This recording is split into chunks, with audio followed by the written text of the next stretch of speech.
기도하겠습니다. 하나님, 어둠이 있는 곳에 빛이 필요하고 맛을 잃은 곳에 소금이 필요하듯 세상에 하나님의 자녀들이 있어야 됩니다. 복음이 있어야 됩니다. 오늘 그 자리에 우리 성도님들, 우리 교회 공동체가 있게 하여 주옵소서. 오늘 주실 은혜 간절히 사모하며 예수 그리스도의 이름으로 기도드립니다. 아멘. 하나님 말씀 나누겠습니다. 마태복음 5장 13절로 16절입니다. 너희는 세상의 소금이니 소금이 만일 그 맛을 잃으면 무엇으로 짜게 하리요? 후에는 아무 쓸데없어 다만 밖에 버려져 사람에게 밟힐 뿐이니라. 너희는 세상의 빛이라. 산 위에 있는 동네가 숨겨지지 못할 것이요 사람이 등불을 켜서 말 아래에 두지 아니하고 등경 위에 두나니 이러므로 집안 모든 사람에게 비치느니라. 이같이 너희 빛이 사람 앞에 비치게 하여 그들로 너희 착한 행실을 보고 하늘에 계신 너희 아버지께 영광을 돌리게 하라. 아멘. 마태복음 5장 13절로 16절을 본문으로 그럴 수 없는 곳에서 존재할 수 있어야 진짜다. 그럴 수 없는 곳에서 존재할 수 있어야 진짜다라는 제목으로 하나님 말씀 전하겠습니다. 여러분, 믿음은 어느 곳에 있어야 돼요. 항상 어느 곳에 everywhere, anytime 있어야 되지만 믿음이란 것은요, 믿을 수 없는 곳에서 사실 존재해야 되는 거예요. 그렇지 않습니까? 당연히 믿을 수밖에 없는데, 주님 재림하셨어요. 예수님 다시 오셨어요. 그때 난 믿습니다. 믿는 게 아니죠. 그거는 확인하는 거죠. 믿음은 바랄 수 없는 중에 바라고 믿습니다, 여러분. 믿을 수 없는 곳에서 믿음이 있어야 되는 겁니다. 사랑도 마찬가지입니다. 사랑할 수 없는 곳에서, 사랑할 수 없는 대상에게서 사랑이 있어야 되는 겁니다. 당연히 사랑스러운데 뭘 사랑하라 합니까? 그냥 가만히 있어도 사랑스럽지 않습니까? 그래서 그것이 존재할 수 없는 곳에서 믿음이든 사랑이든 존재해야 그것이 진짜라는 거예요. 저는 여기서 주님의 십자가의 은혜를 묵상해봐요. 우리가 구원받을 만한 해서 십자가에서 예수님이 우리 죄를 다 담당하신 게 아니잖아요. 우리가 회개하기도 전에, 예수를 우리 주로 영접하고 고백하기도 전에 주님은 우리의 죄를 다 담당하셨어요. 왜 그러셨을까요? 순차적으로 앞뒤가 안 맞는 것 같아요. 우리가 회개하고 주님 믿습니다 하고 그럴 때 십자가 지시고 그래 용서, 이게 이론적이고 합리적인 것 같은데 오히려 거꾸로예요. 반대예요. 어떻게 이렇게 하셨을까? 용서가 필요한 곳에 주님은 용서하시는 분이에요. 죄사함이 필요한 곳에 주님 죄사함하시는 거예요. 이것이 하나님의 방식이에요. 당연히 할 수밖에 없는 상황에서 하는 것도 잘하는 일일 수 있겠지만 정말 진짜는요, 그렇지 못한 상황 가운데서도 나올 수 있어야 되는 것입니다. 우리의 믿음이 도저히 믿을 수 없는 상황 가운데도 나올 수 있는 믿음 되기 원합니다.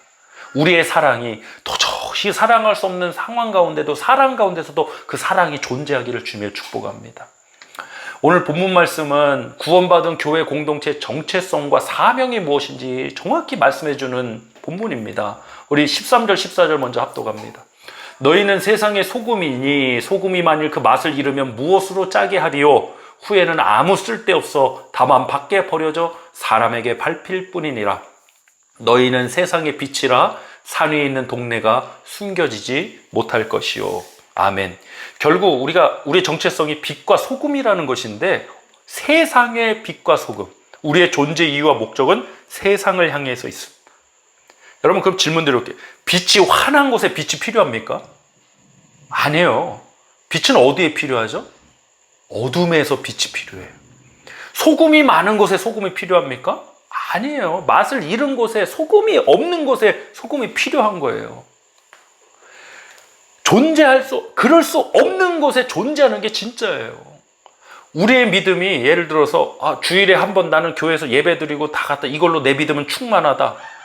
물론 그것 자체를 폄하해서는 안 됩니다. 굉장히 귀한 겁니다. 현대인의 생활에서. 그러나 이것이 내 신앙생활의 전부라고 하면 안 됩니다. 믿음에 국한해서 말씀드리자면, 일단 교회 공동체는 웬만하면 믿는 사람들의 모임이잖아요. 아닌 사람들도 중간에 있긴 있지만 웬만하면 믿음의 사람들이 모여요. 그게 교회 공동체예요. 그 공동체에 소속돼 있는 것도 중요하지만 믿음이 가장 필요한 것이 어딜까요? 주일에 교회에서 믿음 있는 사람들 속에서 내가 잘나 이러니까 내가 높으니 뭐 누구 믿음이 높으니 나니 이런 얘기가 나오는 거예요. 진짜 믿음은요, 믿음이 존재할 수 없는 곳에서 나와야 되는 거예요. 오늘 이 말씀을 나누는 저와 여러분이 그런 믿음의 삶 되길 원해요. 환경적으로 상황적으로 도저히 믿을 수 없는 상황에서 저와 여러분의 믿음이 존재하길 원합니다. 지금 우리가 살아가고 있는 이 세상의 모습이나 흐름, 특히 이 성경의 마지막 때에 관한 말씀들을 보면요, 마지막 때는 정말 믿음 지키기 어렵습니다. 전 다음 세대들이 정말 가면 갈수록 걱정입니다. 왜? 믿음 지키기 힘드니까. 믿음 지키며 살아가기 힘든 세상이기 때문에 그들에게 더욱 믿음이 가치 있고 빛나고 존재해야만 하는 거예요. 사랑하며 살아가기 힘든 세상이기 때문에 더욱 사랑이 그곳에 필요한 거예요. 우리가 예를 들어서 아이고 지금은 목사님 믿음 생활하기 힘든 세상이에요. 아이고 사랑하면서 살아가기 정말 힘든 세상이에요. 만약 이런 논리와 상황화에 빠져서 그냥 교회만 열심히 나오고 끝난다 이래서는 안 됩니다. 도저히 믿을 수 없게 만드는 그 세상이라는 환경 속에 여러분의 믿음이 빛나기를 축복합니다. 여러분의 사랑과 섬김이 있기를 주님을 축복합니다. 이런 분들 계십니다. 순종하는 게 너무 어렵고 힘들다고. 지금 상황으로 너무 어렵고 힘들어요. 그래서 나중에 상황이 되면 내가 순종하겠습니다. 근데 이걸 가만히 생각해 보면 나중에 상황이 되면 그건 믿음으로 하는 게 아니죠. 상황이 되니까 순종하는 거잖아요.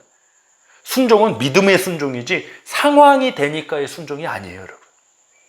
믿음의 순종 필요한 거예요. 반드시 그렇게 해야 돼요.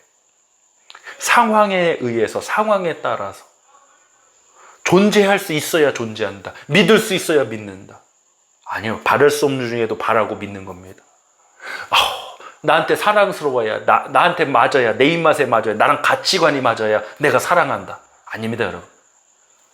도저히 사랑할 수 없어 보이는데도 주님의 심정은 사랑하게끔, 사랑할 수밖에 없게끔 되는 거예요. 그럴 수 없는 곳에서 존재하는 것이 진짜라는 제목으로 오늘 말씀을 나눴습니다.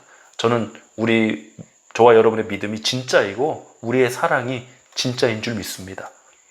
도저히 존재할 수 없는 그곳에서 여러분의 믿음과 사랑이 앞서 말씀드렸듯이 빛나고 맛을 내시길 축복합니다. 합심해서 기도하겠습니다. 하나님 아버지 감사합니다. 하나님 정말 우리가 믿음으로 살아가고 사랑한다는 것이 매우 어려운 환경과 상황과 세상 가운데 있습니다. 오늘 나눈 말씀처럼 그것이 존재할 수 없는 곳에서 존재할 수 있어야 그것이 진짜라고 그랬습니다.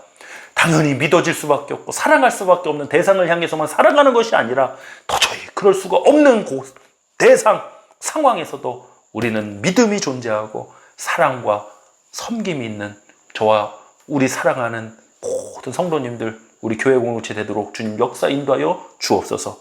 감사드리며 우리 주 예수 그리스도의 이름으로 기도하옵나이다. 아멘.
네.